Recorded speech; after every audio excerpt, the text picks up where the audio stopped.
eSports podcast, noun. A 2-hour-long video full of banter and nonsense where the guests are only introduced halfway through and the outro makes you think your internet's died. Right, this is going to be another episode of Daring Minds. And for this episode, our guest is going to be LEGIJA, who, as you can see from his Twitter name, is obviously from CSGO, isn't he? That's aged badly, I will say. All I'm going to say is if you'd have just made it LEGIJA in any sense, now there'd be no awkward conversation with there. So basically, I'm doing a show right now with people who don't know how to make Twitter names that accurately represent what they want to be called in the world, because Gio also has a weird thing. Where, even though this is like a totally harmless thing, believe it or not, even though her Twitter name does say geometric, please do not, under any circumstances, call her geometric or imagine her alias ever was. I know that sounds confusing. I know, but just understand these are the ground rules. Now everyone knows it. I have a valid excuse. Okay. You can't just get a three character name on Twitter. Yes. So what you needed to do though was, like, no joke, what you actually should do is what I did with my old Twitter name. So my old Twitter name, because before I had Thorin, was just Thorin, but I had 3 O's, right? You should have done something like that, put like Geo but with 3 O's, something that would make it unique, you know. So that always comes across so, like, you know, emo kid era from, like, you know, 2010 sort of. I know I'm, you know, a little bit past that, but that's what it really reminds me of, and I didn't want to go down that route. The problem is, though, in general, if you ever try to get like a short Twitter name, you're in trouble anyway. Like put it this way, people like Dost and DDK and CSGO tried that angle where you make your name like follow DDK. That sounds worse, to be fair. That's like you're just begging, like, please, will someone follow? Give me a break, you know what I mean? Like, so you can't really win anyway. The point is, LEGIJA does come from CSGO. In fact, he even used to do a show with me, Gio. He used to do a show, it was called Stratbook, and the premise was we invite on like the best coaches, in-game leaders to like break down the game in depth, which is weird because I've always been told by the worst actual players in all of CSGO that I know nothing about CSGO and that my 20 years were all for nothing, and I was just like a moron watching fireworks and didn't understand any of the tactics behind it. Also, it's weird how I can have those great combos, just lucky, isn't it? That's the thing about me. You know, when people say it's better to be lucky than good, I agree. I'm just the luckiest guy of all time. I guess. Don't even worry about it, boys. Don't even worry about it. Right, so here's the thing. Even though LEGIJA now does work in Valorant, I will just say at the outset of the episode, he does coach in the APAC region, and not even for a good team. So I'll just be straight up. I don't really give a flying fuck, and I'm not going to be asking him many questions about his team or the region in general. Mate, in the sense, I think this is going to be essentially in line with what I said about the show I used to do with him. I hope we're going to do more of a discussion about like abstract things in Valorant, the way the game works, some interesting aspects about maybe the way the game's changed, etc. So one topic though that is actually, someone didn't watch The Last Champions. Listen, speaking about the APAC region. Listen, first of all, just because Europe sent like 1.5 real teams, and then NA couldn't win because they're like, we've never played a LAN before. Like, mate, give me a break. Anyway, all I'm saying is, it's by the by. Okay. Let's go over it. So let's talk now, because there's actually a current drama which somehow was bled over from CSGO. So if people don't know, in CSGO for the last like 2 weeks, there's been a big drama about the North American player Stewie-2K, who was obviously was a major champion and Grand Slam winner, etc. He's a very decorated player, where basically his team, Evil Geniuses, has just been really bad the whole year, and they sort of tried to make a team quite similar to the Cloud9 lineup that 4 years ago won the Boston Major in CSGO, and then a couple of like their friends who were also like top players from the latter years. And the problem is, it's basically a team of players who generally have been underperforming for a couple of years anyway, but they tried to like make sort of the name value super team, even though it's by no definition a super team, and it just performed really badly. And the problem is, a coach left and another coach was fired, and in being fired and leaving, basically behind the scenes, I'll give everyone a little bit of juice here already. The main coach had already told some people behind the scenes that this is sort of BS the way I've been fired, like the players have sort of like mutinied and they run the team, and you know, I never got to have any input. And then an assistant coach has basically come out to you and just overtly said all of this publicly. He's come out and sort of said like the Stewie guy sort of like had a bad attitude towards us and like didn't respect the coaches, and the idea that like the players thought they knew best. I've been following along with Rich Lewis's videos. Oh, there we go, right? Yeah, he's actually got some of the best. If people don't know, his react videos are bangers. Cooking, Richard Lewis's content is what goes on while I'm cooking, because I don't have to look at it, I don't have to interact with it, it goes on forever, so I can just have it as background noise. So I'm, I might not know a lot about CS, but I'm kind of caught up on this, funnily enough. I mean, look, this is just pure drama. You need to know what CS for this. But yeah, by the way, Richard's videos are good, because not only is he as a journalist really good at like chronologically laying the story out, but he's just really good at like essentially just talking to himself and making it funny, and he always has like some riff on some reference to what the guy's doing or something. So anyway, this has now bled into Valorant, though, because what happened is, because of the situation Stewie-2K's in, and by the way, like I said, even behind the scenes, this has sort of been spread, that, like, I imagine a lot of orgs are sort of like, I don't know about this guy, because if you don't know, just before that, last year, he was in Team Liquid, and he essentially might have gotten people kicked out of that team, and might have gotten coaches fired, and it's a whole bloody drama. So anyway, the problem is, like a lot of people in the last year and a half, this is the irrelevant point, people in CSGO, they're not like on this show, Gio, they don't know what I've been saying for the last, like, 5 episodes. It's like that whole era of if you were just a good CSGO player, like, welcome to Valorant, here's your contract. That doesn't really exist as far as I can tell. Like, maybe if you're a coach or IGL, like I said, you might have some extra value. But like basically the deals of 2020 that people are thinking of, the Nitros and the Automatics and the Wardells, that's not happening anymore. But the problem is in CSGO, everyone thinks it is, because they all think, like these comments we're about to get into, they think Valorant is like the kids' table, and anyone who was vaguely good at CSGO can instantly not only come into the game, but probably be the best player. So basically, Stewie-2K was caught on stream, when Wardell's stream, having a chat with him through Steam, which also is a notorious thing in CSGO, that for some reason people cannot fucking figure out streamer mode and just keep the Steam box on the other monitor. But anyway, whatever. I think at this point they almost do it on purpose, because the incompetence is so outrageous. So anyway, he's caught him in his whole text chat, and they're not even, this is why it's so stupid, they're not even just like, because they're obviously not meant to be on stream, they're not holding any punches back, they're just straight up saying like, yeah, there's like no skill in Valorant, and so it's really just about thinking. And then first of all, I already found it hilarious, because it's two people I consider fairly dumb having a discussion about how easy thinking is, but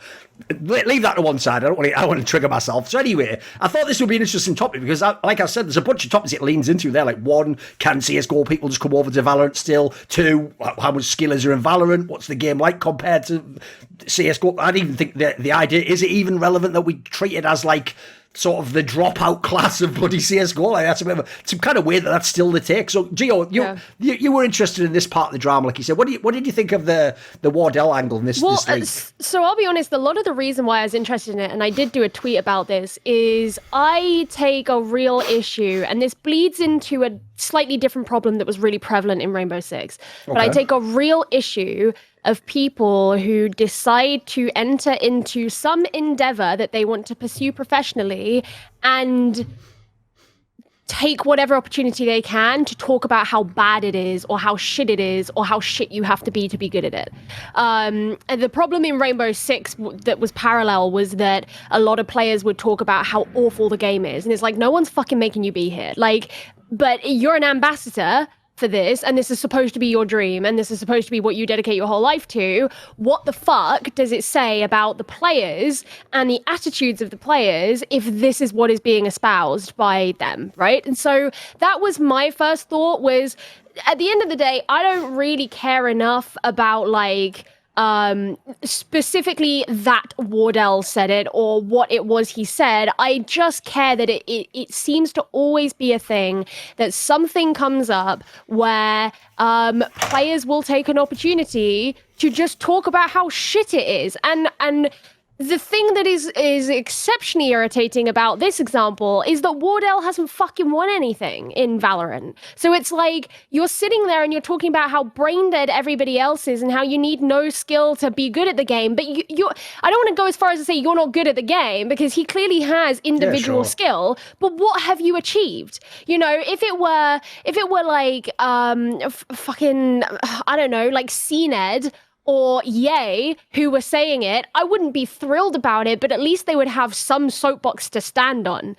And that's the thing that really irritates me above anything else, because when I actually first saw the screenshot, it was when George Geddes tweeted it, and I didn't register that it was Stewie-2K in the screenshot, because he tweeted it from the perspective of Wardell is saying this, right? Sure. So for me, I didn't even consider the Stewie aspect of it until I then watched the video by Richard. But like, I saw it and I just was like, this is just sad. It just makes me sad that like, these are people who claim to dedicate their whole lives to competition and really, really care, and this is what they want to achieve. And this is, when you think no one's looking, this is how you talk about it. Because there were a lot of people who responded to my tweet being like, it's a private conversation. Like, he can say what he wants in private. Yeah, he can. It's not, you know, it's the fact that he felt the need to say it in private is the sad thing. I don't really care what the exact words that came out of his mouth or out of his keyboard were. It makes me sad that this is the attitude that is prevalent in esports is not even just, it's not unique to Valorant. It's not unique to any game. It is an attitude that I have seen like kind of permeate through any game that I've worked in. And I think like if you went into sports and you were looking at athletes like a similar age, like at this sort of like early 18 to 21, that's the age where athletes get drafted. Right, if we're talking about American sports, anyway, sure. That's the age at which athletes get drafted. That's you get caught saying that everyone else is shit at what they do and that no skill is involved. Your entire career ends there. You don't get drafted. You don't get picked up by a team. You don't get your opportunity to go and be like some insane player. Maybe one in a million who is just so exceptional that they can't be ignored might, but it ends there. Right? And I feel like it is such a major part of sportsmanship and therefore being part of a sport to publicly, whether it is in a private conversation or not, it is, as soon as it comes out of your mouth, it can be public. But for your opinions that you express, to have a certain amount of respect for your opponents, whether you are on stage or not. And that's what really fucked me off about this thing, is that like, ultimately, if WARDELL doesn't like achieve anything in Valorant, and I really don't like, we can go on to the next bit in a second afterwards. I really don't think Stewie2k is going to achieve anything in Valorant because I do think it's too late. And as Richard pointed out, he's never even reached Radiant in the game. But like that stuff aside, I don't really give a shit how far WARDELL goes, because that's for him to prove to himself and the rest of the world. Like, that's not really my concern, but it is my concern that this is a scene that I really care about, and there are players, and too many players, not all players, but too many players who feel this same way. And I don't think that I know I'm going on for a while, but I don't think that it even comes from a place of them not caring. I think that it comes from a place of deflecting when they haven't proven what they want to prove. Like, I think that's the thing. And the reason I think that is because I, in the past, have definitely been a very prideful person who does the exact same fucking thing. Like, I've seen it in myself in the past. So it's very easy to recognize when you can see that in people. And it's like, the people who are competing at the really, really top level and are getting results are not the people you see saying this stuff.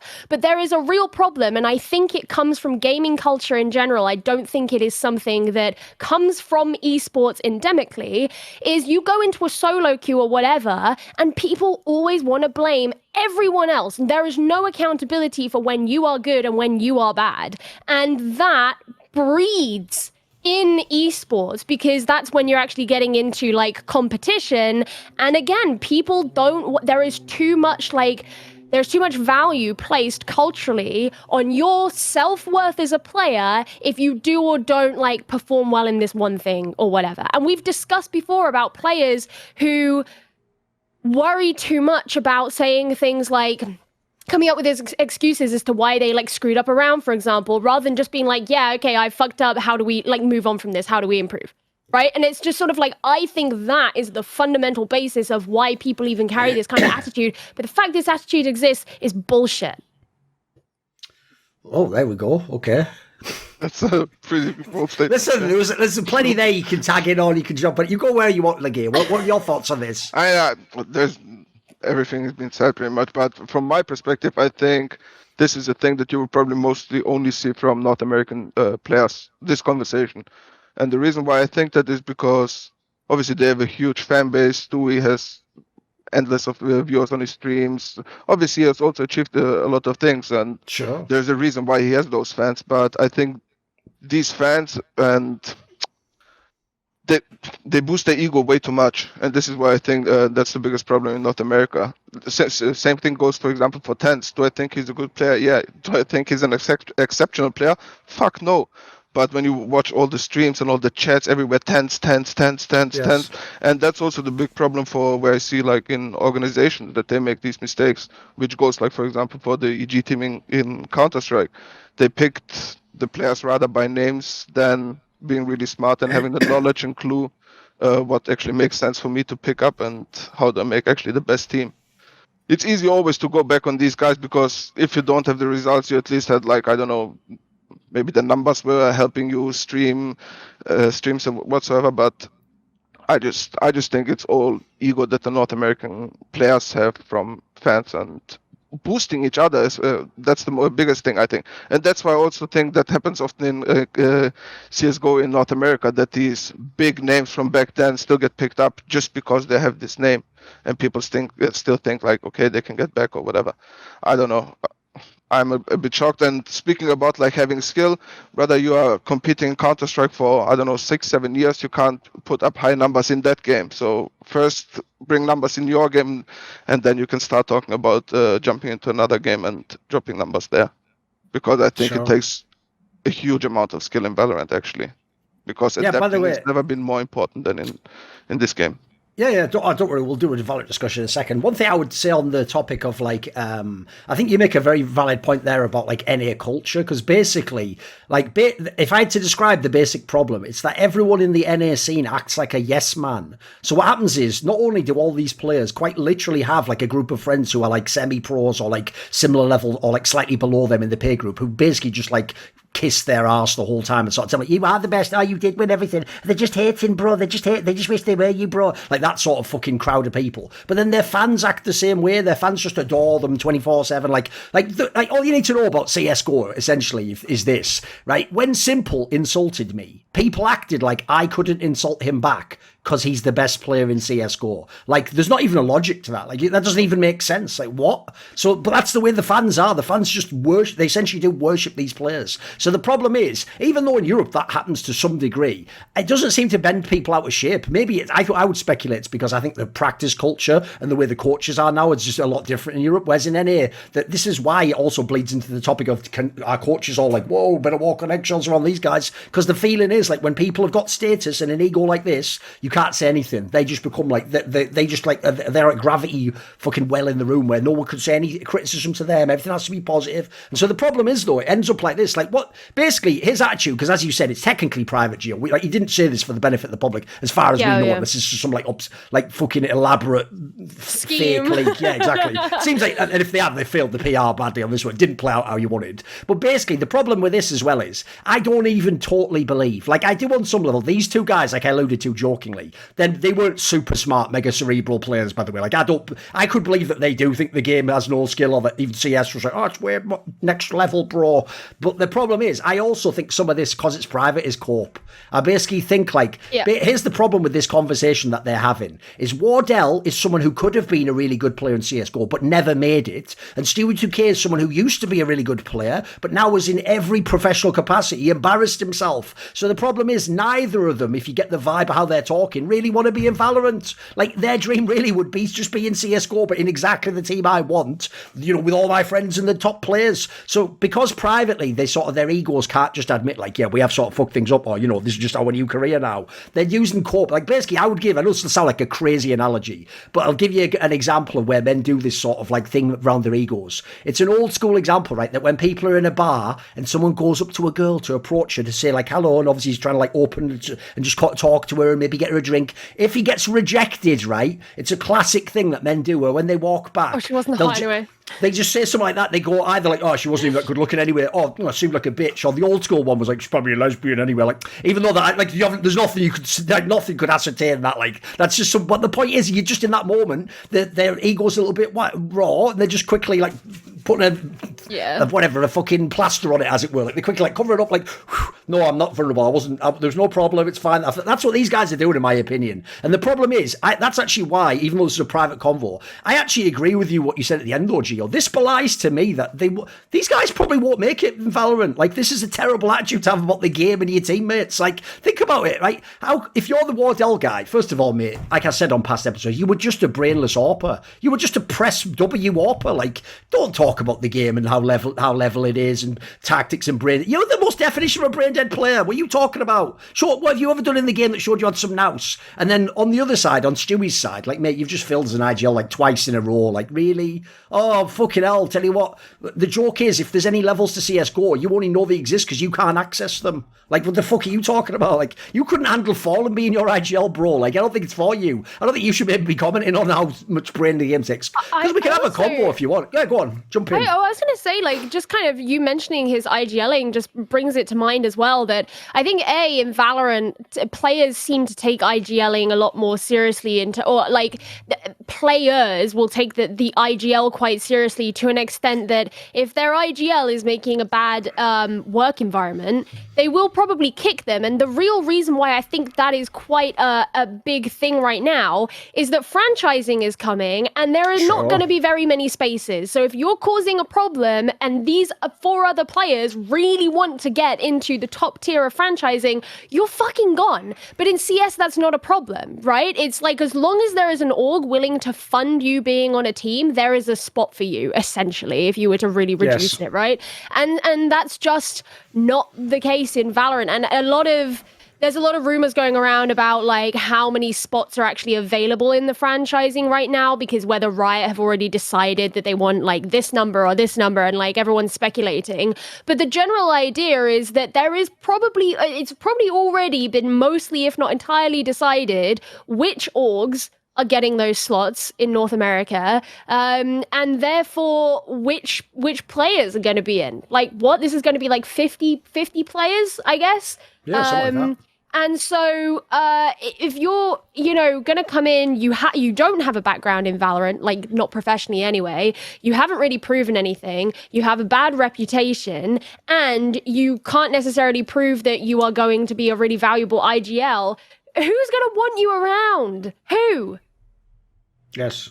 Got a couple of brief points to make, and then I've got like a Valorant point we can all jump into here. One thing to say is, one, on the point earlier that you said as well about essentially like people sort of hating the game they play, I actually think unfortunately Valorant is in a really unique situation in that sense that very few games ever have been, which is that because it is a game that is seen as a game that has, like CS essentially has acted as a farm game for this game, and Overwatch. Yeah, basically the problem is people have left games which was their main game that they loved or they preferred, and they've come to this job for a career or to restart their career, or to either have a career or to restart their career. Right? The problem with that means is there can be reasons that they're here that mean they don't actually like Valorant the game that much. The only comparison I could give you, because it's a weird one, but it'll just show you how different the initial conditions are, is actually the game Quake 3 20 years ago. Because what was bizarre was, if people don't know, that was back when games just came out single player style, like one every 2 years. So Quake 1 and Quake 2 would come out only like 3 years, 4 years, 5 years before, right? And so what happened was, when Quake 3 came out, all the pros were people who played Quake 1 and Quake 2. So they all hated Quake 3, believe it or not, because it was just sort of like a mishmash of the two and not quite as good as either. It was just like the premise of, if you take all your favourite ice cream and mix it together, it doesn't make a really delicious mega ice cream. It makes one shit flavour, doesn't it? That like ruins all the flavour. Like the premise, that was the premise. All the pros hated it. But the reason I bring this analogy up is actually because if anyone's not even that old school, they will know that now people call Quake 3 the best Quake. I don't, because I'm a super boomer, but the modern opinion is Quake 3 is the best of the Quake games. That's because 99% of people now who've played it weren't those guys from Quake 1 and Quake 2. They just came to Quake 3 as their first game. That was just the game they experienced. They had no preconceived notions, and so they just actually enjoyed that game the best. So the real problem with this, as we've talked about in past episodes, is once the franchise stuff finally begins, right, spoiler, then the door is completely closed. Forget even trying to come over if you're coming from CSGO. You're going to have to just start Valorant and become good if you want a career. So I think that whole idea that like, it's just because I'm from CSGO, that's going to have to end soon anyway. Like the game basically is just its own game now. Like you're even seeing people get really good at Valorant like this year and last year who only came from Valorant. They didn't even come from CSGO. Like in my opinion, like that whole bridge is like, it's over exaggerated, that part. We can move past that now. Come on. We can move past that. Yeah. It seems almost like kind of again, like naive, but also partially cope to be like, oh, well, I'm from CS, so like I can go to Valorant. It's like, well, maybe like even up to a year ago. I just don't know if I do know if I believe that it's true anymore. And the truth is, I don't think that is the case. But the whole thing was just like, I don't know. And what was kind of sad about it is like, there were a lot of people in like my replies, like pros who are like making jokes about the fact that they talk to each other like that, and I was just thinking, this is different from trash talk though, and this is different from like knowing that you're on good terms with everyone and you know that you can insult them because they're your friends, right? Like that's different to like actually speaking with the kind of, I don't know, attitude that came through in that conversation between Wardell and Stewie. Like, ultimately, it's their I don't know, like it's their shit to like deal with, I guess. But it's just, I look at it and I'm like, it's just really like, it's like when you look at teenagers who act like nothing is cool, and it's just sort of like, oh, well, one day you'll grow out of that, and you just kind of hope that they will. Sure. Oh, by the way, one brief point you made earlier, actually, I just wanted to briefly touch on, I thought was a very good point, was when you said the line about tens there, obviously now everyone in Valorant's like, oh my God, he's the best player. But I think you actually nailed it, because here's one thing I hate, is because of this culture of yes men, it means if you're actually like really good at the game, as in you've got like potential and skill, they act like you're already like the GOAT of the game, like, and you don't have to do anything. Like, what? Because people did this in CSGO, and it's one of the reasons why stupid fans think I hate LEGIJA, even though he's obviously like one of the best players to ever watch play. But the reason they think I hate him is because I actually treat him the way you should. Like, guess what? I'm not going to say he's the GOAT yet. He hasn't even been in a bloody like major final or anything. He's never even had to do it under the biggest pressure. Like, he's shown us everything in the other games. Yeah, great, that's awesome. But the point is, there's levels to this shit, isn't there? And I agree, because when I've even heard the same thing from Valorant guys, by the way, that like when I asked all my mates, like, tell me who the GOAT is, basically. Who was the best Valorant player? Who was the guy who's like, you're simple? And they were like, realistically, there isn't one. Like, even the people who are the best now, it's like they were the best for 6 months, or the best on this team, or on this. Like, they even said, like, the game hasn't developed enough where you can sort of have enough of a well-rounded game. You're just the best every game. Like, it's not, like, again, to be fair, CSGO wasn't like that. Like, obviously, it was way more different in the early games. Right, let's jump into some of this, because you can tell it now, just for the 10th example. Like, there was this Jet meta for, like, I don't know how long it was played before I started, but when I started, it was played for, like, 3 months. And it was just operator, and Jet was super OP, always escaping and whatever. And when they actually nerfed the Jet, that you cannot actually play this ballsy and always have your Jet dash available, you had to actually change your game style. Maybe even some teams even changed to chamber instead of playing Jet on operator. And I think that's where you could see actually who is actually a good player and who is just mechanically strong and abusing the agent that's actually very overpowered back then.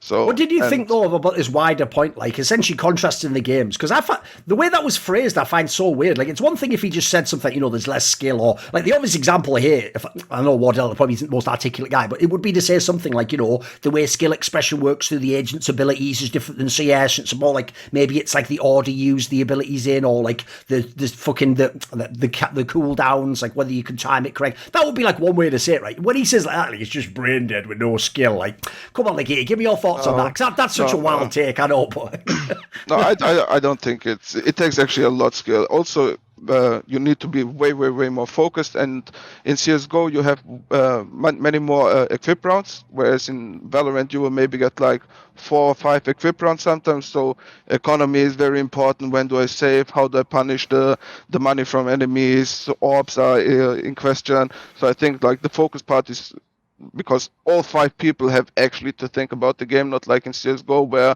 3 or 4 players are playing quite more loose and don't necessarily put too much thought into it. But one in-game leader in this game cannot track all ultimates, orbs, or all timing of cooldowns from opponents, so communication is also a very, very huge thing.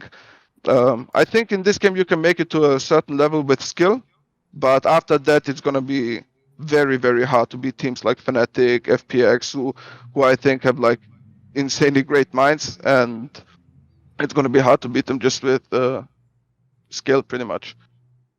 The weird thing I found about that as a take as well is, like, here's the thing. As Corp from Wardell, it makes sense. Like I said, I always thought he was just a bit of, like, he's just like a super aggressive AWPer. Like, he's clearly not like he's not fucking like for existence or something. He's not some mastermind IGL. He clearly doesn't think about the game that way. So it's one thing if that was his Corp, because then the logic there would be, it doesn't matter that I'm faster than them, bro. Like, the game isn't about skill. Like, that's like the angle to make you excuse, right? The reason that's weird is why are you telling it to Stewie-2K, who's tried being an IGL a few times? The joke is, if you told me, you're going to hate it, Valorant, there's not even any skill, it's just all decision making. Well, if I'm smart, then everyone's win the game, then wouldn't I? Great, sounds perfect. What, so you mean in the other way around, Wardell? I don't have some little idiot like you who just has like 1/10 faster reaction time, just whipping me around the corner and jiggle me instantly like that. I actually just beat you because it's like chess. I think this is the game I want to play. Fucking, you can be white. Let's go. What are we doing here? Like, I don't even get that angle like that. Because here's what's weird is, how's that a diss if it's more about like strategic elements? You come from Counter-Strike. We're not supposed to be a brain dead shooter. It's supposed to be a tactic. tactical FPS, for fuck's sake. The whole reason we all revere, like, Astralis isn't that they were shooting everyone in the head. It's that they were, like, the geniuses in the game. Like, that's such a weird angle for a CSGO player to diss you on. Like, if anything, that angle makes Valorant sound more interesting in some ways. If it's all like a fucking chess match or like a battlefield game or something, you know, where you're moving your pieces out. Sounds interesting. The only huge difference in this game is like that the meta will change way more often than it does in CSGO. That's the only thing, and that's what I think is the most important for the IGL or the team in general. How do they adapt to certain comps? And you already see it now. Way more different comps are being played like than it used to be like before the Jet update came. So it's a lot like adapting, and how well do you adapt? And that's where I think Angel actually had a very good take on.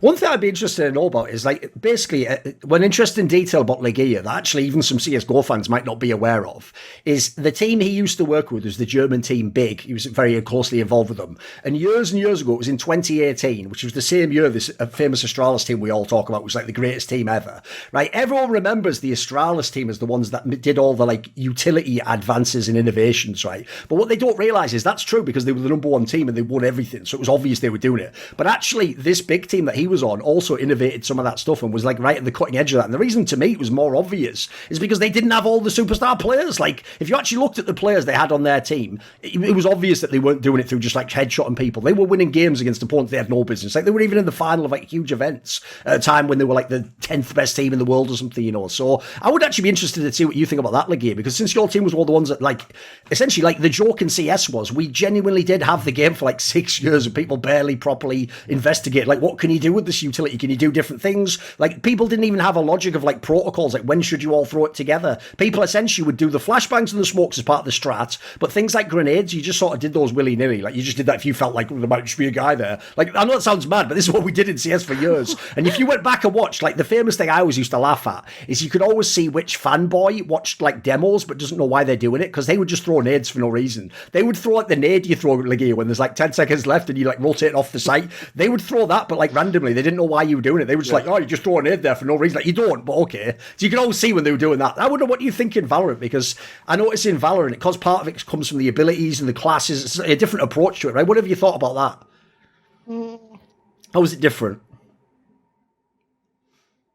I think you have just because you have way more abilities obviously to use. In CSGO you only have like flashes and molotovs, and already teams know already what crucial grenades or you would throw or know your executes. But in Valorant, like for example, what I say is a big also difference is you cannot really prepare for other teams. You have, like, of course, if he plays a certain comp, you will know sort of what he will do. Right. But teams are changing their comps so often, especially in my region. There is like comps are hitting us that you never seen really before, and right. It's just really different to adapt in these things. But I don't think it makes too big of a difference. Like, it's always the same ideas. Like, for example, what I noticed that many teams don't do, whenever Astra pops a smoke, many people even still don't even know how long utilities go for. And I tell them, like, if they smoke at 130, you will know that at 113 his smoke will disappear, and that's maybe a go timing for us, and these things. But I don't know. I don't think it makes a too big of a difference, I think, in the tactical approach, I guess. Okay. I think what we'll do on this one, Gio, is just have like a general convo about Valorant, see where we go on, what different tangents. Right. Do you have an angle, something you want to get on? It's a loaded question. No, I mean, so I've only, even if we're talking about like what's kind of going on in Valorant at the moment, I've only really been watching the EMEA playoffs, which I know that's going to sound really, really crazy. It's all right. Given that I always talk about NA, but I've done a couple of the watch parties over the last couple of weekends. So I'm really curious, because you said you've been watching EMEA, right? LEGIJA? Yes. I'm really curious to know what your opinions on Guild are. So, because I got really excited when Guild qualified for Copenhagen, because it really felt like Guild have been that team who have always been like the bridesmaid and never the bride. And they finally got to this point where they've qualified and they've really like put themselves through it. They've worked really hard to get there. And then this weekend in the playoffs, they've come third. So they had their game against Fnatic in the upper bracket, went down into the lower bracket finals, and then they lost that to FPX. How do you feel about Guild going into Copenhagen, knowing now that they didn't make it to the grand finals of the EMEA playoffs? I think they just have to be realistic and accept that FPX and Fnatic is right now by far the best teams in the world, I think. Not only in EMEA, just based on how they play and what I see from North American teams like Optic and how they play. I think they're by far the best teams, and you just sometimes have to accept when a team is better, and you just have to see and find ways how to improve it. I don't know really personally how things are going in their team. Maybe they will have to do so. One player change. I think if you speak about statistics, I think they could make one roster change.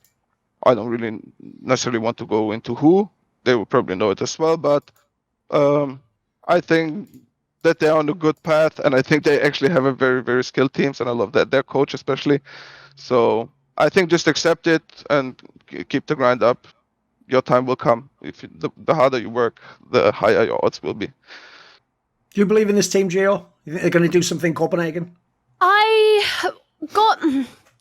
I don't think they will get anywhere near as far as like Fnatic and FPX will. I think that there is the chance that they could, but I think also given that, I mean, I haven't really been following what's going on in APAC and stuff like that, but knowing how APAC performed at the last 2 international LAN events, I could still see Guild getting kind of outshone by them. I think there is a high chance that they end up just being like, we get to the group stage and that's cool, but we don't really get much further than that, and we'll just build on that from the future. I think the thing for me with Guild is they have really good players on the team, and I think they have some good ideas in the way that they play, but I think that there is certain, for example, I think that Coldamenta being in the team has been quite a boon for them, but I think that there is just certain inconsistencies, like with performance, and the person who I sort of look to for that is Trex, because I think Trex is a great player, but I think there are like definitely maps where it's like, holy shit, Trex is popping off, and then there are maps where it's like, would be cool if Trex showed up here, and I just don't necessarily feel like that is enough to be like a international LAN playoffs caliber team. Okay. By the way, since you brought it up, LEGIJA, what about the Fnatic squad then? Because actually I've noticed that it seems like people are very impressed with like the GM job they've done, because obviously in the last LAN they had that whole scenario where they couldn't have all the players. So these 2 players they picked up though, Alpha and Alfire and Enzo. It seems like these are banger pickups, right? I think Alpha was by far the best pick you could have ever made. He showed his stats, actually. He showed how good he was at the previous tournament, and I think this was by far the best transfer I think we had so far in Valorant. He's super young. His game sense is, I don't want to bring it that far, but it's ridiculously good. Like, no joke. Fearless, very good understanding. Sorry, Gio. No, I was honestly just going to add on to your point and say, like, you can tell that he has such good intuition for the game because he makes these decisions, especially regarding things like, I don't know, he'll be playing a Raze and he'll get his showstopper and instantly use it. And for a lot of players, it'd be like, why? You're just wasting that. That is such like a heart-made decision that doesn't necessarily mean anything, but you just know that he knows exactly what he's doing, and it almost always gets a kill, if not some value, from those like really just like intuitive decisions that he makes, and you just there like, I don't know how the fuck this kid is doing this shit. Sure. That's good. This guy's really, really good, and I think the only thing that can actually fuck him is if he gets actually a bad coach. That can actually stop him from, like, if he has a good coach and he knows what he's doing, then I think this guy can be by far the best in the world. So you have the two EU teams. You have Fnatic and FPX as your 2 best teams in the world, LEGIJA? Me, yeah, by far. Yeah. Okay. Because obviously FPX was the one where they had that whole situation where like Angel obviously couldn't go to the last LAN, they had to skip out. So we never really got to see what they would have been like. Like, if people don't know, I mean, they should have been a massive player at the last LAN. So you think they can win the LAN that's coming up? 100%. 100%. I don't know who should stop them. Optic? No, not on LAN against. If they both show up with main lineups, And actually, everyone can travel. I don't know if there's any news about that, but if they all be able to travel, I think Optic will stand no chance against them. Even though I respect Optic really a lot. Just stylistically, or skill-wise, or what? Skill-wise, mentally-wise, experience-wise, I don't think. Like you can see, and why I also think that they are the best team in the world. They are the first. Like every team is already copying them. If they play a new comp, everybody else you will see start playing this comp because they're a very respected team, very strategically. They have a very wide of arsenal of compositions. I think they are right now by far the best teams in the world. I'm just looking because obviously the finals is happening as we record this. So the first 2 maps have been played between Fnatic and Fpx. Fnatic have both, right? Fnatic have won both. Both, okay, sick. But the first map, which was Split, RIP Split, it's been taken out of the competitive map pool. So sad. The first map was a 15-13, but the second map, which was Icebox, was 13-5. Fnatic just dominated the attack. The Fnatic got 11. Fnatic got 10 attack rounds. I think Fnatic is also the best team. That's the best on Icebox. I think all the T sides are always 9 rounds. I think so. Have fun beating that. Yeah, I think it's a tech-sided map, but yeah, I think they are crazy good. And they also brought back the composition without playing a duelist on that map. So I think that's also very smart because there is no need for a duelist in my opinion. Util over anything else. It's actually mirror matchups on that map. Both of them played Killjoy, Chamber, Viper, Sova, Sage. You mean specifically just on that map, LEGIJA?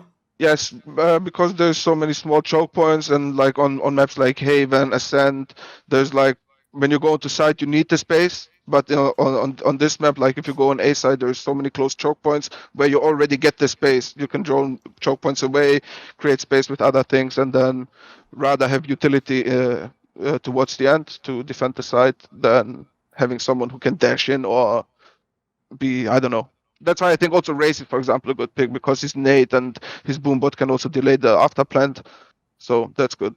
I think it's like Icebox is one of those maps where it's really good to have like Molotovs. Yes. Yeah, because you can just clear out a lot of little corners, which is why it makes sense to play like a Killjoy and a Viper, which is what they've picked, and a Sage, I guess. And for defense, it's really strong if you obviously have one Sentinel more than a duelist, I guess. And also the operator will always get like his opportunities. For example, he doesn't have to be like super risky or aggressive somewhere on that map.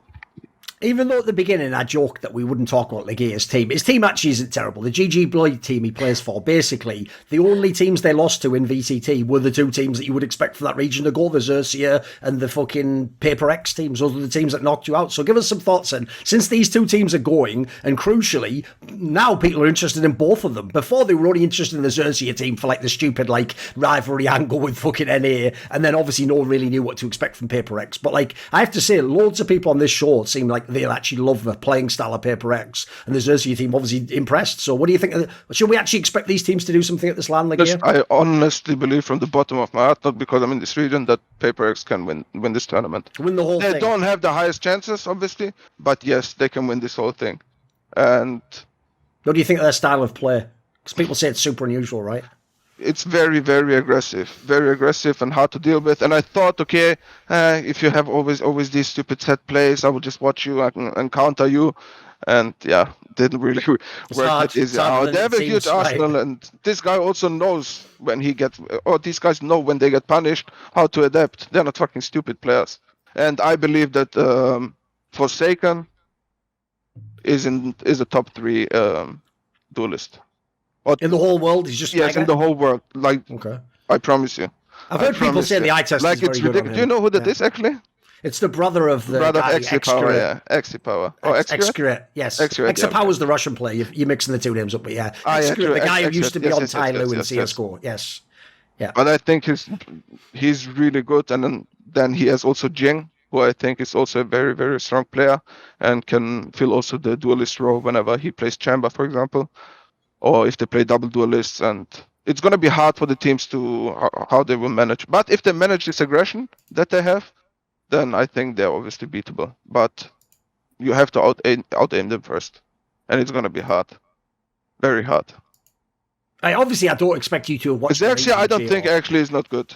I don't. They're not that good. No, I think they are super countable. I don't think they are necessarily like really good individually.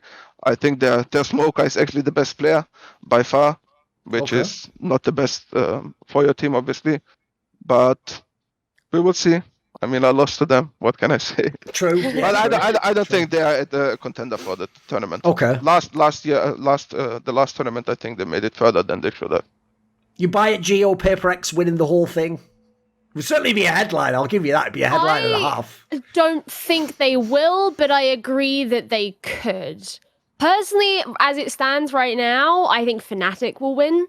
But I mean, because PaperX came 4th at Reykjavik, and that was because they got beaten out by Zeta Division, which also no one expected to get that far. Yes, like the whole thing about like, you know, these APAC and whatever teams like getting as far as they did, really took a lot of people by surprise. But I think PaperX, especially having seen them, they were at Masters Berlin and they had potential, but overall not like hyper impressive. And seeing that jump that they've made in the half a year between those two Masters events and just how much they've improved and really like honed in on that skill that is present in the team, I think is very scary. And the fact that I think that NA and EMEA influence each other a lot. And so they sort of go into these international events really sort of like eyeing each other. And they're like, okay, I know exactly how this person plays. Everyone has an idea of how PaperX plays and stuff like that, but they're still a faraway team that they don't get to like scrim, they don't get to like practice against that playstyle for the most part. Sure. So there is still that element of like, we have a relatively short period of time to figure out the weakness in this team. And meanwhile, they are hyper aggressive and they're just going to throw it at us. And we got to hope that we can hold ourselves up against that. And I think that makes at least the Western regions very susceptible to a team like PaperX. So I could definitely see them going really far. I honestly, if they won, I would be like, it was going to happen at some point. But personally, I think that Fnatic will probably win this one. Why I'm also like pro PaperX for this tournament is also because the agent pool that they right now play, you don't see that in Europe. I'm telling you, really, you don't see that. Like, they play a lot Yoru, they play Neon on maps that you should not play, or not many teams play Neon. They play Breach on some maps that teams don't play Breach. So it's going to be like, you have to adapt to those guys. And it's not like that they only play these comps. They actually have, like, no joke, 3 to 4 comps on every single map. And Angel said it in an interview the other day I heard with, I don't know who it was, but he said that they are also right now trying to maximize their agent pool and try to play like several comps on certain maps. So just because it's in the end way easier, way harder to counter them, and they can surprise many more teams during the picking phase. So I think it's gonna be hard to beat PaperX. I'm telling you. Forsaken going 24-9 on Neon on Fracture against Xerxia. So like, you will not pick, for example, Bind against them. 94% cast. Like, what? That's nuts. And really, he's a monster. And like, what's most dangerous about him is if we get to see his Yoru, because nobody will beat him on Bind. No team in the world. You cannot beat him on Bind. It's impossible. He actually, that's a fun fact. I actually wrote him on Twitter the other day that he made me never ever in my life play Bind again, unless he's in my team. And I stand to that forever. I will not play Bind in my life again. That's how hard he broke me. I'm telling you, that's how hard he broke me. I'm telling you, really. After that match against them, 13-0 or 13-1, I will not play this map again. It's funny. I always, I find it funny hearing something like that, because I remember when I did the playoffs for the like Northern Europe like regional league thing, and this as was in, kind like, of Sweden and Norway and shit like that. Yes. It's like it's kind of like the NLC in right, so I see. it includes the UK in it. Oh, okay, right. And this was just when kind of the changes were coming in and Yoru had just been like buffed and whatever. And there was a game where I don't remember the name of the team that he was on, but Bonkar, who used to be on Guild actually, he played Yoru on Bind. And it was a disaster. It was not good at all. And I remember watching that being like, yeah, no one's going to try and pick that up because that was shit. And then you say that the other end of the spectrum is Forsaken breaking you so much on Bind playing Yoru that I'm like, this is the scope for how to professionally play Yoru on Bind. Twice they played Bind on Champions last year, last Champions, and twice they beat both teams 13-1. One 13-0, one 13-1, I think, on Champions with Yoru. So there's a reason why I don't want to play this. I would love to see them play it's crazy. Fnatic on Bind, because I know it was so, but Bind was always Fnatic's map, and then they kind of let it lie low a little bit, and now they've, it's back very much in their map pool. That I think would be fun to see, is those two teams good to see, I hope. Together on it. LEGIJA, I have the format. Is it a double elimination format or have they even announced it? I don't think it's announced. It doesn't have the format on the Wikipedia. Yeah, it's not on the Wikipedia page. So I'm guessing they're waiting to see on that one. I've got a question for you, LEGIJA. As a coach, and obviously coming from CSGO, right? In CSGO, the main thing you do is you either obviously update your strats on your current map. So you try and figure out based on what I'm strong on, what's good in the map, is there another map we can expand into? Here's one in the middle of the map pool. Maybe we'll pick this a little bit, right? What's the general approach in Valorant? Bearing in mind, there's not just the maps element, there's the agents as well. You could put your attention either place. You can either look for another agent on a map that you don't currently use, that'll open up, or you can go for a different map entirely. Because at one point I often make on this show is the really weird part about Valorant is you have the same map veto, but then you have the agents like the champions in League. But in League you can ban the champions, can't you? So the problem is what makes Valorant very unique is you sort of can't avoid certain things that are OP. You're just gonna have to play with them or against them.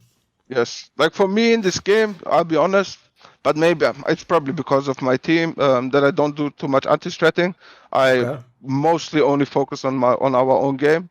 So be very comfortable in our own box and not really try to look also what comps other teams play and try to implement them, because you don't have players that can play agent as well as some other teams do. For example, I cannot have my Sova player play Fade like FPX does, for example, because I know he's not able to. Even though I understand the system and what they are doing, you still have to be smart. And I'm not saying he's stupid, but I just let him play his comfort zone, because I know that my opponents also are not that good.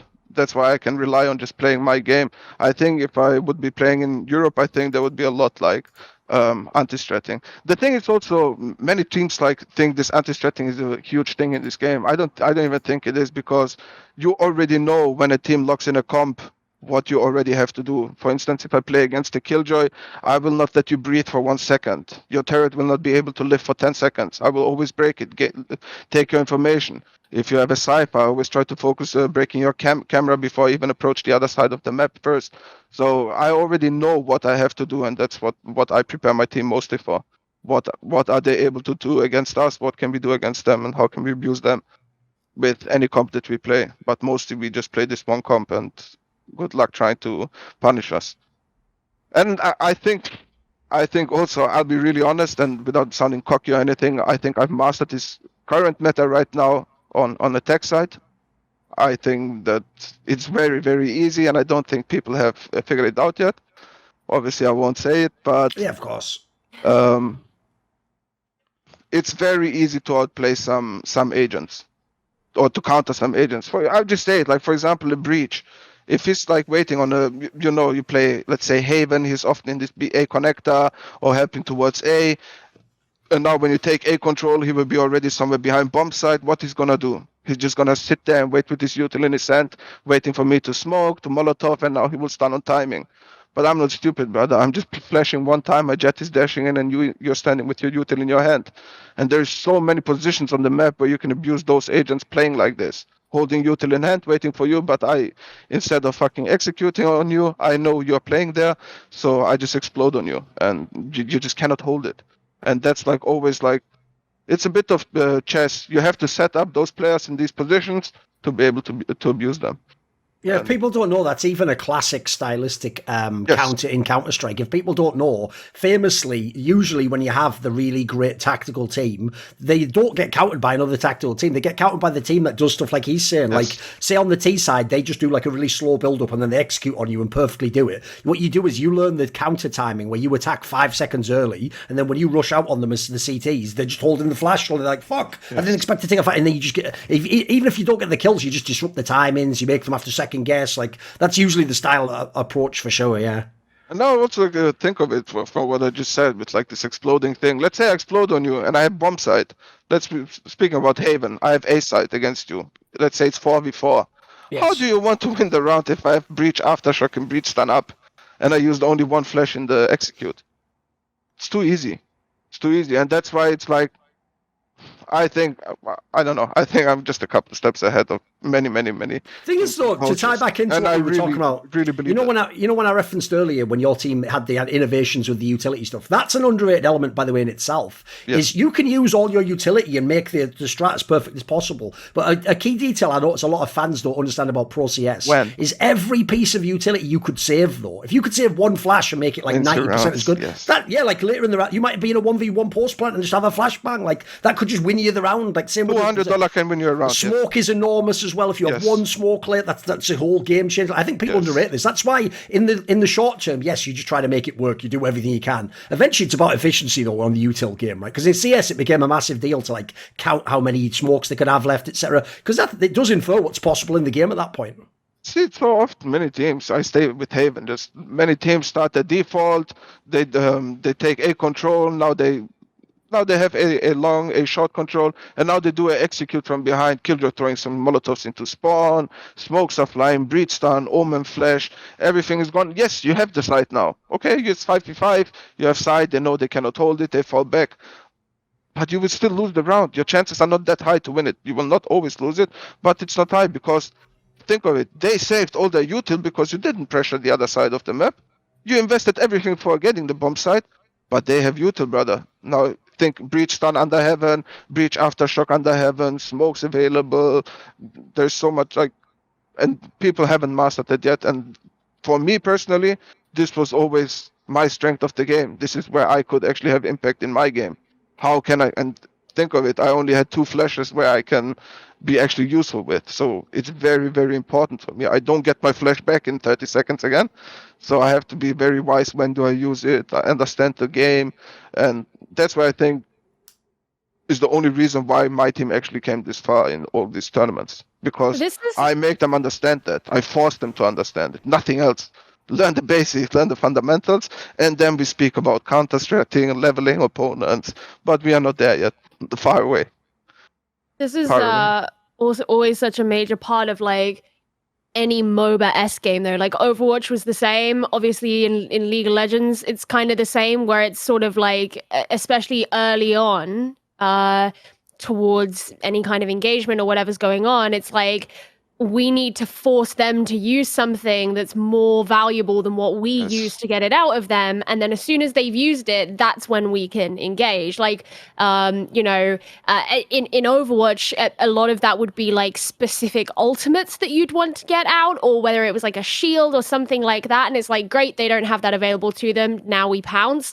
In League, it can be as simple as like, we want to force them to flash.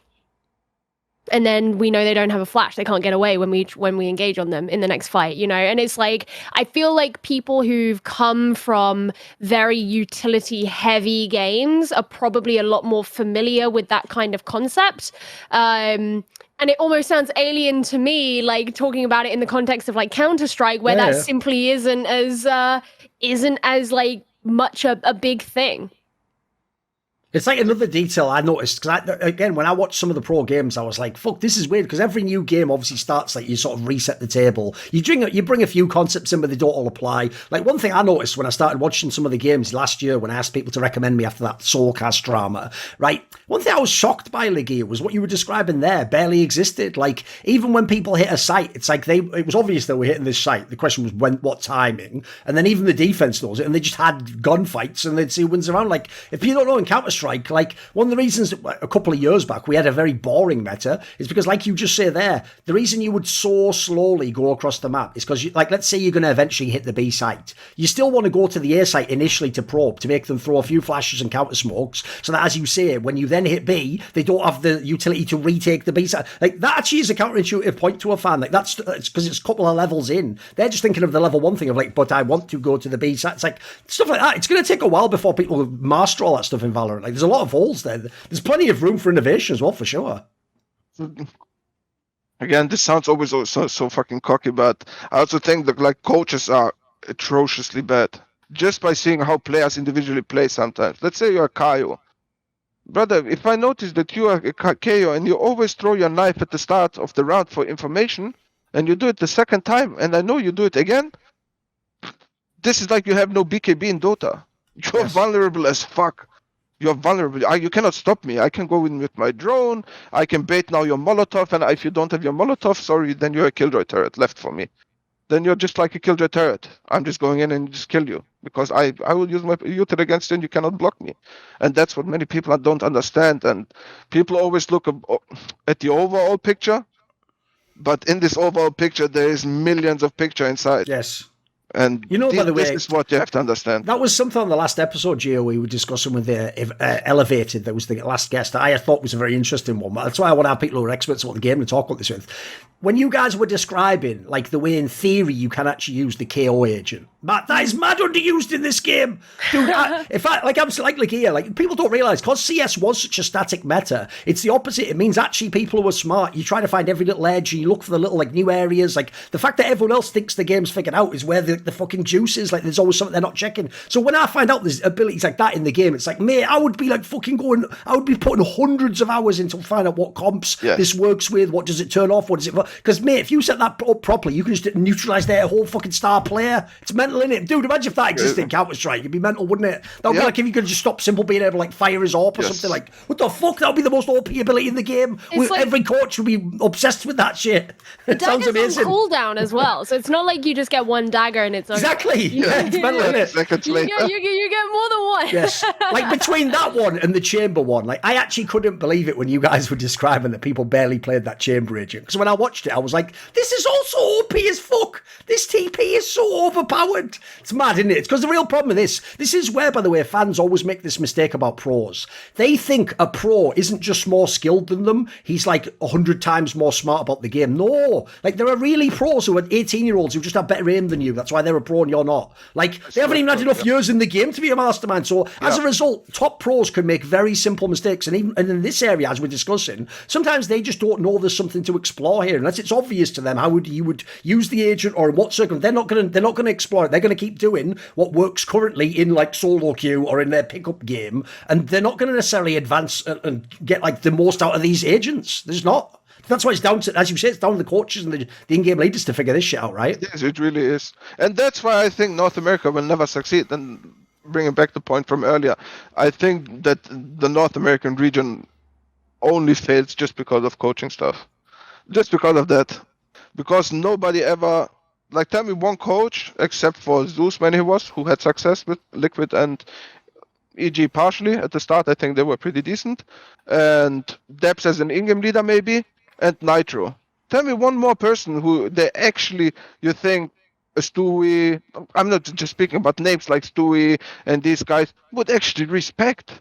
You will not. And if you don't have these guys, then it's going to be this, what we said earlier, dick-sucking each other and making themselves strong against the coach, who is then maybe a good guy, you don't know, but they get then the trust from the organization. The organization doesn't know. They will always blame the coach, and that's it. And that's when North America will never succeed. Bringing a Goff to North America, first of all, try to make jokes with him, because this is not going to work with a guy like that, or a Blade, or I don't know, a Zonic. Even Angel or something. If he tells you to jump and dance on the table, you will jump and dance on the table. That's it. But these guys never learned from that, and that's why these guys are driven by the communities and by the messages they see on Reddit and Twitter and HLTV. Oh, he's so good, and oh, this insane ace from him. not gonna work with a good coach, and cannot, and you will not succeed if you have this mentality. And that's the only region. North America is the only region where I see that. Maybe, and the only thing I think in League of Legends where they are some sort of decent. I know that you hate this region, but I guess they have some good teams. The coaching staff actually has a little bit more power than it is in Counter-Strike. A little bit more. They still have the same problems in League, by the way.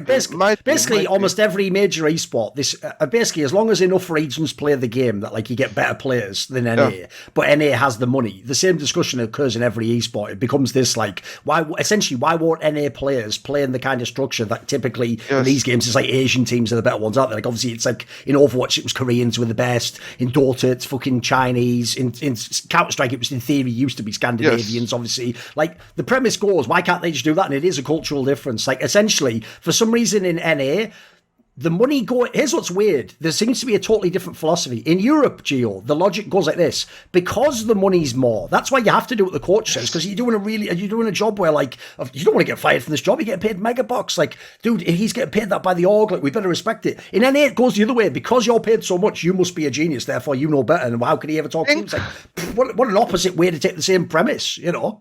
take now Blade, Zeus, all these like top coaches, okay? And now give them the money that these North American teams have burned. Each organization, Complexity, Cloud9, EG, all the money that they have burned. Yes. I think they would make you, even though they have never played other games, they would make you a better team in Valorant, they would make you a team in CSGO, and all three divisions will compete on the highest level. All three. Instead, they did nothing. This was money burning. And I don't know how it's possible that you get paid so much money and by the way, like that. I always told fans this as well. As much as fans laugh at like silly roster moves, if you let players make the roster moves, you end up with what we see in CSGO and Evil Geniuses. You get that sort of team. Like they will just make a team, them and their friends, and it'll be all the people who can't ever be questioned. And the joke is they won't even build a scapegoat into the team. They'll just build for all of their friends and then go, it's not our fault. It's like, you're the only ones in the team. The worst thing is you cannot even blame the players. It starts already with management and whoever runs this fucking shit house. No, I agree. That's the only thing. Whoever gave those players the power. If you give me the power, exactly. I will do whatever the fuck I want. Agreed. Just to secure myself. Yeah. You always think to secure yourself. And that's why this is the theory in North America. Or this is why it's possible even to think like that in America. Because you have no people with authority. You don't. And that's it. Or you have the wrong people with authority, I'd say. Indeed. Yeah. And this is going to be a problem forever in North America. Unless the orcs step up, actually. Yeah, sometimes when I like hear these stories, I do wonder why there isn't someone who's just like, all right, shut the fuck up. This is how it's being run. But then also on the other side, I can kind of see a potential argument in that, not necessarily wanting to upset players who are very big commodities for you, because if they are like big brand commodities under your banner, then maybe they're bringing more money in that way than. I don't think. Well, I don't know. I don't like. Maybe. I don't know like the ins and outs of business decisions of organizations and stuff like that, but there's definitely sort of made men, like you're saying. But like an obvious example would be the aforementioned Tens. Like I imagine Tens could play half as well, and he would still be on Sentinels because like he obviously they want his name associated with their brand. He's the sort of flagship player. He probably is what everyone thinks of when they think of Valorant. Sinatra after all of his shit, sure. So I don't know what Tens would have to do for them to want to get rid of him. Sure, indeed. Hello. The thing I would say, though, is this, though. Like, one of the problems I also think goes like this, which is when you have these teams, part of it actually, I agree with LEGIJA's point, actually. Even though normally the discussion just becomes like, wow, players are out of control. Wow, can the coach control them? Should the coach have more say? It actually starts and ends with the orgs. Because the real problem is this. I've got some content I might put out on this soon, actually, in League of Legends, nothing to do with Valorant. It's about, like, the way NA orgs operate. And the basic problem is this, Gio, right? They seem to have taken the way that they operate in, like, corporate culture, and they've applied it to esports teams in a way that doesn't make sense for a sports team. So basically, half the problems, as far as I can tell, in these NA orgs, specifically in esports, goes like this. If you are the old school coach, like he's talking about someone like the most legendary OG figures in Counter-Strike, if they came along, right, and they told this kid sort of like, look, like, you're really good at the game, but you're just a fucking kid who's annoying, like, shut up, like, listen to me, do things this way, practice that way, right, here's the problem. All that kid has to do is just do like a shitty passive-aggressive approach, and if he can just make that coach seem like he's being a douchebag, that alone will get the org on your side. Essentially, it's like if you just never seem like you're the toxic one, like you're the one always like, oh, what do you mean? Like, but I don't understand. Like, oh, but I thought you said to, like, as long as you can play like a plausible deniability, then when they get understandably annoyed and frustrated that you're not doing what you should, or not, you're going to seem like the inappropriate one, because it's actually all about tone policing. It's about the idea of like, oh, you know, we need to have like calm discussion, and communication is key. Like, you can play that game against people, believe it or not. And I've seen a lot of Europeans not know there's a difference, because they do that classic thing where they think, I speak English. It's like the culture is going to be very different, mate. So they go over there and they think they can sort of finally hold people's feet to the fire. And what you find out is this: you find out you're just the first one fired, mate. They'll find a way to make it look like you were the one who was demanding, you were the one making awkward angles. I feel like, sorry. Oh, I was just going to say, you know, like, I say this from the position of someone who's never worked as a coach. Sure. But, like, since when in the job description of a coach does it say you have to be, like, nice? No, it shouldn't. Of course not. I mean, like, the real joke, by the way, is... That's the whole thing. Exactly. Is like, obviously... If I were being coached for something, I would much rather have a good relationship with my coach and get on with them and whatever. And, you know, if they invited me to go out for Starbucks with them, I'd probably say, yeah, I'll go get a Starbucks with you. But, like, this is the bit where I, like, get stumped, is kind of like this idea that there is some fundamental pushback somewhere on this idea of, like, a coach taking control by any means necessary. And I don't mean that like using physical force. Of course, yeah. I mean, like, them acting in what they deem to be the necessary way to enforce discipline and structure within the team.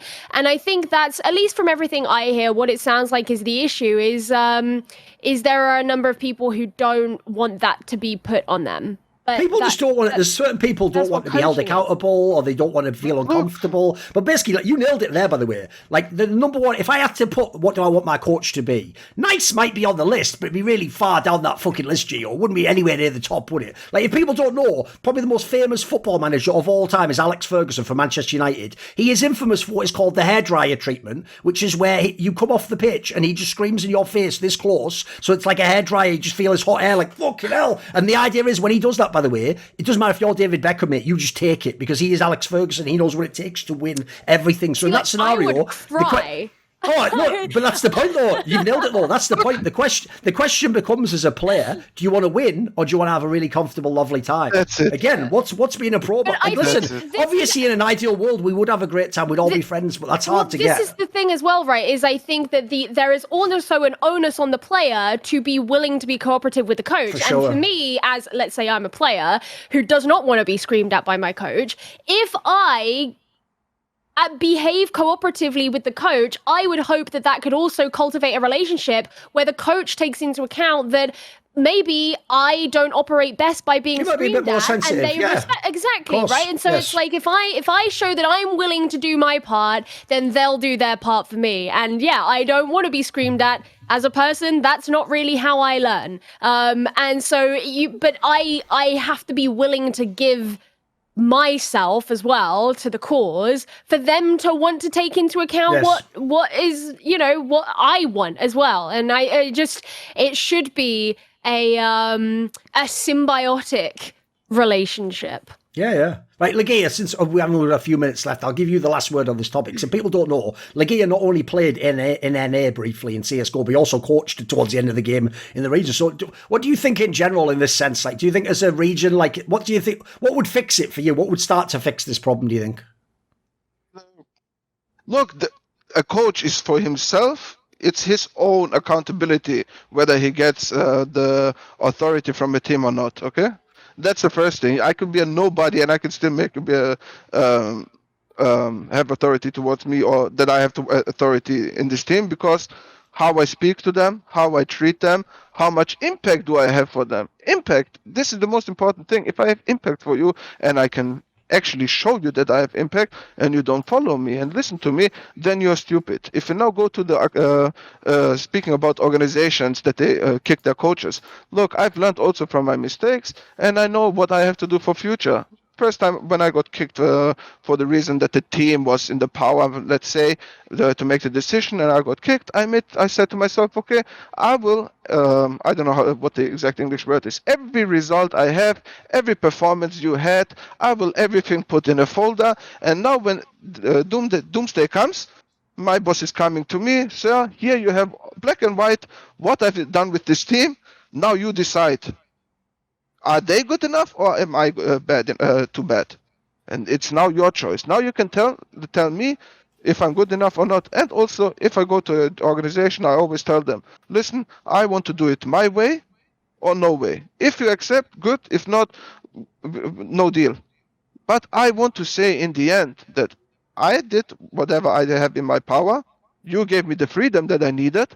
And if I fail, I know I failed. I failed. Not my team made me fail or I failed because of X reason. I know I have failed and I have to work on myself and I was not good enough.